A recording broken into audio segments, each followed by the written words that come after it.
Hi guys, Dobordan and welcome to my vlog. For today's video, pag-uusapan naman po natin kung ano yung mga in-demand job or mga trabaho na demand dito sa Europe. But before I forget, please don't forget to like and share naman po para mapanood dito ng ating mga kababayan na nangangarap ding makapunta dito sa Europe. At before ako magsimula guys, alam nyo ba na yung mga European people, they prefer the Philippine worker? Dahil alam nila guys na ang mga Pilipino ay masisipag. Alam mo, maraming lahi na nagtatrabaho din dito sa Europe, pero mas prefer nila mag-hire ng mga Pilipino dahil yung mga Pilipino ay masisipag, walang pinipiling trabaho at napaka ano tayo guys, napaka flexible. Kaya yun yung mga hinahanap nila sa isang trabahante. At saka sobrang sipag talaga ng Pinoy guys, kaya yun yung gusto ng mga employer. So ngayon pag-uusapan natin kung ano yung mga in-demand job dito sa Europe. The first thing na gusto ko i-share sa inyo is yung store attendant. Siyempre, ako dito nagtatrabaho ako as store attendant. At dahil dito guys, maraming nagbubukas ng mga tindahan, mga malls. At kailangan nila ng maraming manpower. Kaya marami silang hinahire ng mga Filipino worker. So isa na yan yung store attendant. At looking for assistant cook sa mga may experience dyan sa pagluluto or sa pag-prepare ng mga lulutuin. Kailangan din ito assistant cook. Demand din yan dito sa Europe. Kailangan din nila ng maraming cook or yung mga tagaluto ng mga dish. Hiring din po dito yung kitchen helper.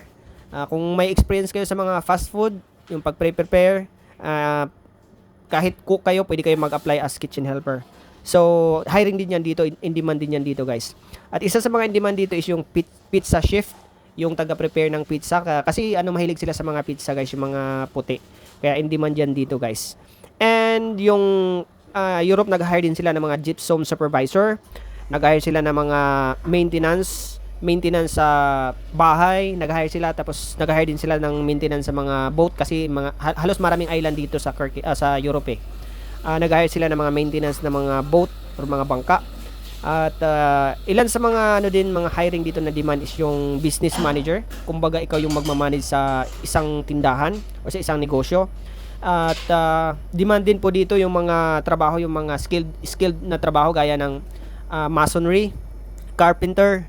Yan, demand yan dito guys. Yung mga scaffolding, yung mga may experience na mga ganyang trabaho, demand yan dito sa Europe. Kasi yung mga puti guys, di halos yan nagtatrabaho ng mga mabibigat. Kaya yung nagtatrabaho ng mga mabibigat, yung mga foreign worker. Kaya nag-hire sila dyan guys. At demand din dito yung pagiging driver. Kung may mga experience kayo dyan sa Pinas sa pagdadrive, pwede kayo mag-apply dito sa Europe kasi demand din yan siya dito. At aside sa pagiging driver guys, demand din dito yung housekeeping, room attendant. Pag may experience kayo sa hotel, pwede kayo mag-apply dito guys kasi demand talaga yung mga ganyang trabaho dito sa Europe. Lalo na pag marunong kayo, pag in-interview kayo, marunong kayo sa ganyang trabaho, matatanggap talaga kayo guys. Kasi dito yung bansang Croatia or itong Europe guys, pinupuntahan to ng iba't ibang lahi para mag-tour. Kaya napaka-demand talaga yung mga ganitong trabaho, yung housekeeping. At saka yun talaga yung in-applyan ko sana nung una guys, pagiging housekeeping. Pero yung nangyari is hindi ako natanggap kasi nga may mali sa aking CV. Kaya instead na housekeeping yung in-applyan ko, napunta ako dun sa store attendant. But anyway, parehas natanggap naman din. So nagpasalamat na din ako. So again guys, kung may mga experience kayo sa hotel, pwede kayo mag-apply as store housekeeping, pwede kayo mag-apply as room attendant, or pwede kayo mag-apply as cleaner. Yan yung mga demand dito guys ha, pag may mga experience sa hotel. Pwede kayo mag-apply as cleaner, pwede kayo mag-apply as housekeeping, pwede kayo mag-apply as room attendant. Yun. Magkaiba yan siya guys ha, kasi pag housekeeping, parang general na yon, general term, naglilinis ka kahit saan, pwede sa hallway, pwede sa mga rooms, kahit saan, yun yung term sa housekeeping. Pero pag room attendant, sa room lang talaga kayo guys, nagpapalit, naglilinis kayo ng rooms, nagpapalit ng beddings, yun. At saka cleaner naman is iba naman yun guys, hindi naman yun sa hotel. Pwede kayo sa bahay, mga apartment, yun, maglilinis kayo ng mga ganyan dito sa Europe. Kaya pag may experience kayo guys, applyan nyo na. At dito rin guys, nag-hire din sila ng mga fabricator, like aluminum fabricator. Nag-hire din sila ng mga installer. Yan, demand yan dito sa Europe. Tapos may mga din dito guys, isa sa mga demand din is yung baker. Kasi mahilig sa bread yung mga mga puti. Mahilig sila sa bread. Kaya sobrang daming Filipino na nandito na ngayon sa Europe at nagtatrabaho bilang isang baker. So pag may experience ka sa bakery, may experience ka sa mga ganyang trabaho guys, pwede kang mag-apply sa mga agency na nagpapadala ng mga OFW papunta dito sa Europe. At aside sa pagiging baker guys, demand din po yung mga welder dito. Yung sabi ko kanina, kung may experience kayo sa mga construction, demand yan dito. At pag may experience din kayo sa pagiging welder, yung tinatawag na MIG, yung MIG welder at saka MAG, magkaiba yun eh. Demand yan dito sa bansang Europe guys. Kaya mag-apply na kayo, lalo na pag may mga experience kayo, kasi yun talaga yung kailangan nila dito sa Europe, at least 1 year experience. So pag may ganong experience na kayo guys, pwede kayong mag-apply. Kung wala naman, pwede kayong magkumuha ng TESDA. Kukuha kayo ng TESDA para kayo makapag-apply. May certificate kayo, tapos pagawa na lang kayo ng Certificate of Employment. Marami namang gumagawa dyan ng Certificate of Employment. Basta alam nyo yung trabaho, goods na yun guys. Kasi pagdating nyo doon dito sa Europe, isasalang ka agad kayo guys. Wala nang patumpik-tumpik sila dito. Kagaya sa akin, store attendant yung in-applyan ko. Nag-expect ako na ititrain pa ako ng 1 linggo, 1 buwan. Hindi guys, yung nangyari dito pagdating namin, training ng 3 days. Pagkatapos ng training ng 3 days, sasalang na agad. Kinabukasan, nag-day off na yung kasama ko, ako na lang mag-isa sa store. So, ako na yung nagkakaha, ako na nag-entertain ng customers, lahat, ako na nag-asikaso ng mga inventory, lahat guys.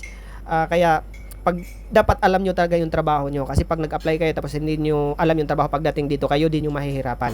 Kaya yun yung advice ko sa inyo guys, kung ano yung mga trabaho na alam nyo, yun yung applyan nyo. At saka mas better pag may experience kayo, or kung wala kayong experience, kukuha kayo ng TESDA or NC2, kasi yun yung hinahanap pag nag-apply ka sa sa isang agency. Pero palagay natin wala ka pang NC2 tapos may experience ka, pwede na din yun, kasi pag napasa mo naman yung interview, napasa mo yung interview, pwedeng to be followed na yung NC2. Kaya yun yung mahalaga talaga guys na i-push natin kung ano yung skills na meron tayo, kasi sayang naman yung mga opportunity. Kasi dito dyan sa atin guys, kikita tayo ng peso lang.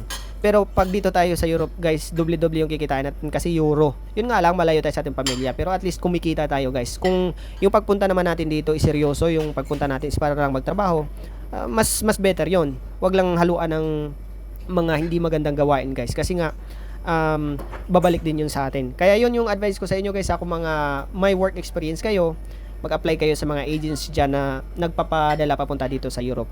And aside dyan guys, demand din po dito yung, aside sa pagiging welder, yung metal fabricator, demand din po dito sa Europe. Nag-hire din sila niya ng mga ganyang trabaho dito guys. And hiring din po sa kanila yung mga waterproofing, yung mga ba yun? Yung plumbing o yung sa tubig, basta yun yung ibig kong sabihin, hiring sila yan dito guys, demand din yan dito. Tapos naghanap din sila ng mga tile seater, yung taga ng tiles, demand din yan dito guys sa Europe. Pwede kayo mag-apply pag may experience kayo sa mga ganyan, pwede nyo applyan yan. Hanap kayo ng mga agency na nagpapadala ng dito. So yan lang muna guys, kasi mahaba na yung video natin. Sa susunod i-share ko pa yung ibang mga job hiring na demand dito papunta sa Europe. So sana sa mga nangangarap dyan na pumunta dito, kaya nyo yan. Bye-bye, yun lang. Thank you for watching.